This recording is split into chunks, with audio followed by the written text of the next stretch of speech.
Friends, did you know these social media apps such as TikTok, Facebook, Instagram, Snapchat, YouTube, and others that we all use, they collect data to track our behavior that is private to us and sometimes sensitive as well, such as our religious beliefs, our status updates, including our work profiles, life, and the relationships that we have, the places where we check in, previous cities that we have lived in, the exact addresses, and the content that we share with our friends, such as status updates, photos, videos, personal interests, and our website interactions,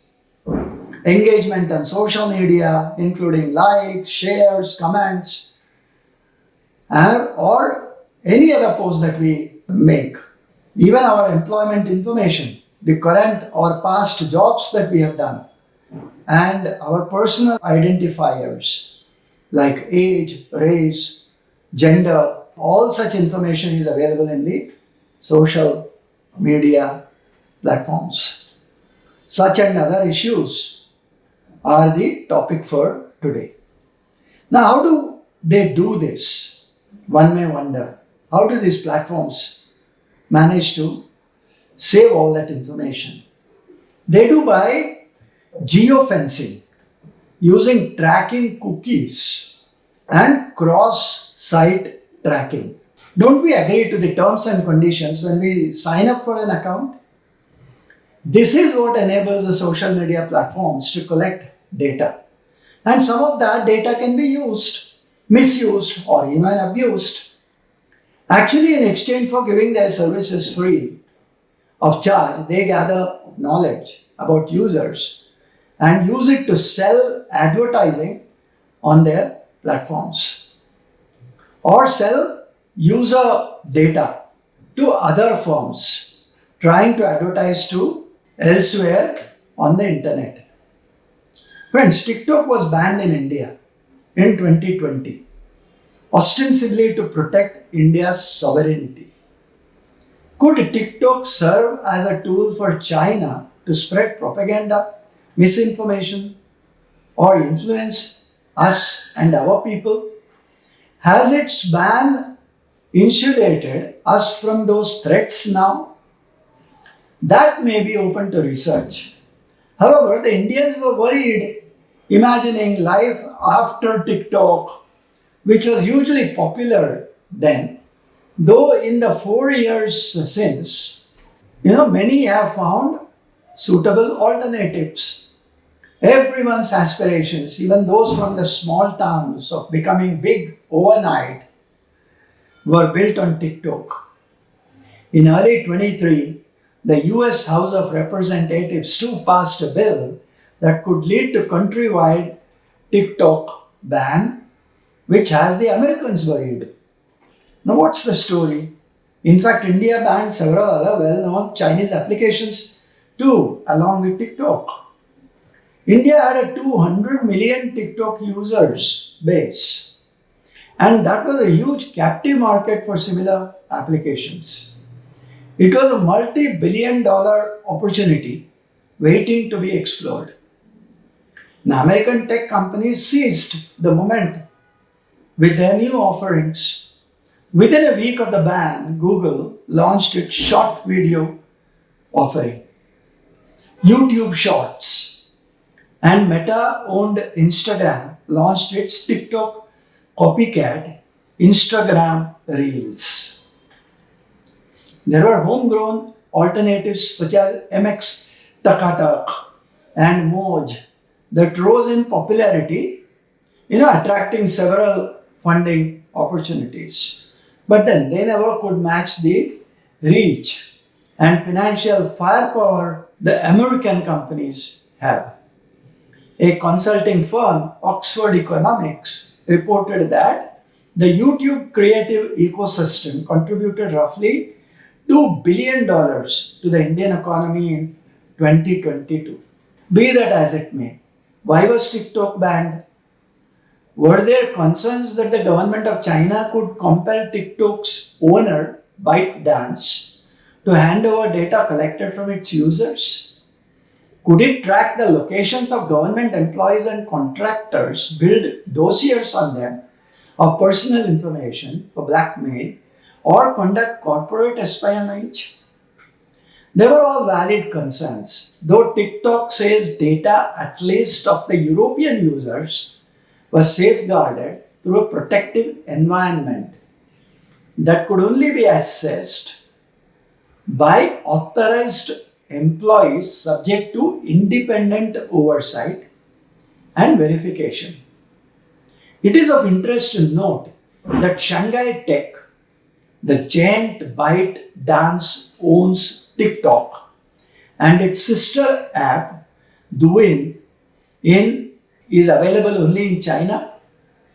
Why is Douyin heavily censored in China and reportedly engineered to encourage educational and wholesome material to go viral for its young user base? If it can happen with Douyin, why can't it happen with TikTok? After all, both share the same format and basic engineering code as TikTok. However, 4 years since, has the cyberspace become any safer than what it was? That's a debatable issue for user awareness on the installed software on one's own smartphone, or what is downloaded from the open internet makes the difference.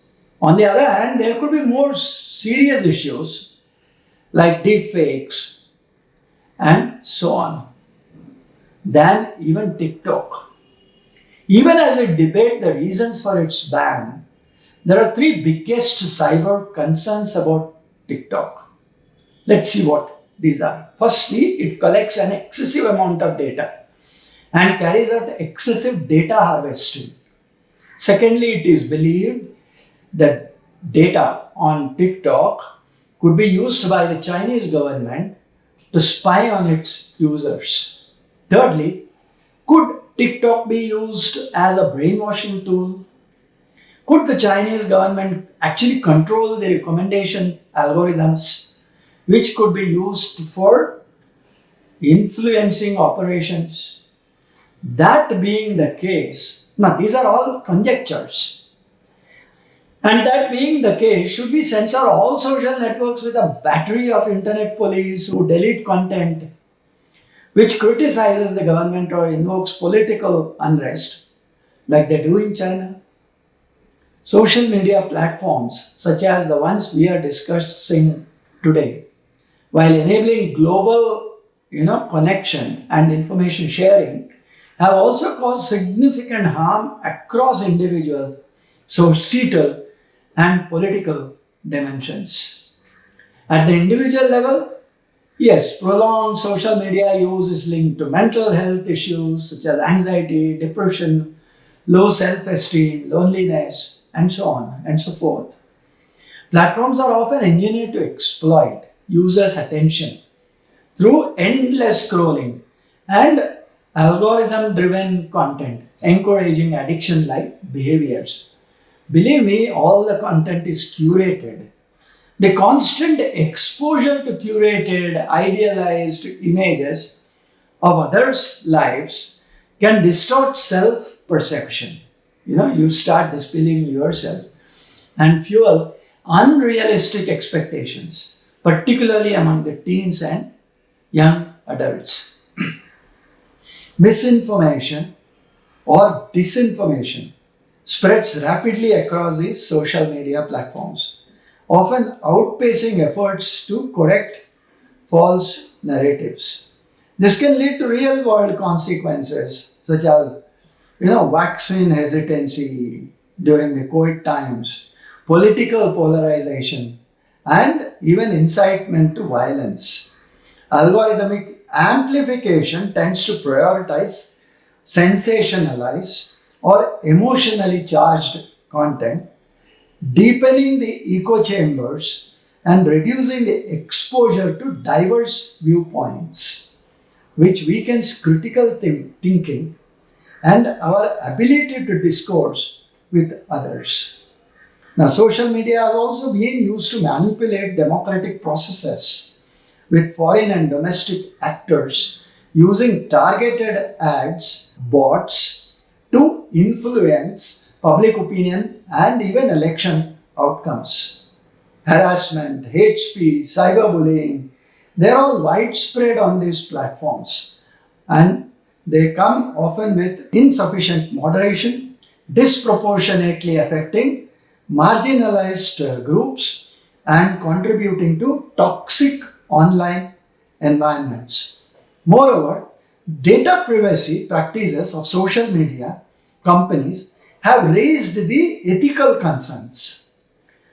Personal information is harvested and monetized with minimal transparency, compromising user autonomy and exposing individuals to surveillance and exploitation.